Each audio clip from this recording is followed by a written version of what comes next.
Reserve bank of India ने monetary policy का ऐलान कर दिया है और इस बार भी रेपो रेट में कोई बदलाव नहीं किया गया। आरबीआई ने रेपो रेट को 5.25% पर अपरिवर्तित रखा है, यानी होम लोन, कार लोन और पर्सनल लोन की ईएमआई में फिलहाल कोई नई राहत नहीं मिलने वाली। गवर्नर संजय मल्होत्रा ने बताया कि फरवरी 2025 से अब तक आरबीआई कुल 125 बेसिस पॉइंट की कटौती कर चुका है और अब उसका असर बैंक लेंडिंग रेट पर साफ दिखने लगा है। उन्होंने कहा है 125 बेसिस पॉइंट की कटौती के मुकाबले बैंकों की वेटेज एवरेज लेंडिंग रेट यानी WALR में 105 बेसिस पॉइंट की गिरावट आ चुकी है। यही वजह है कि आरबीआई अब जल्दबाजी में और कटौती नहीं करना चाहता।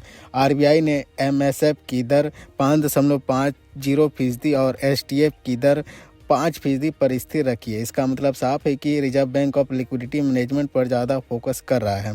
महंगाई को लेकर आरबीआई का कहना है कि स्थिति नियंत्रण में है और भारतीय अर्थव्यवस्था मजबूत बनी हुई है। हालांकि कीमती धातुओं यानी सोना चांदी में उतार चढ़ाव को लेकर सतर्क जरूर रखी गई है। सबसे बड़ी बात यह रही कि आरबीआई ने वित्त वर्ष 2027 के लिए पूरे साल का जीडीपी अनुमान जारी नहीं किया।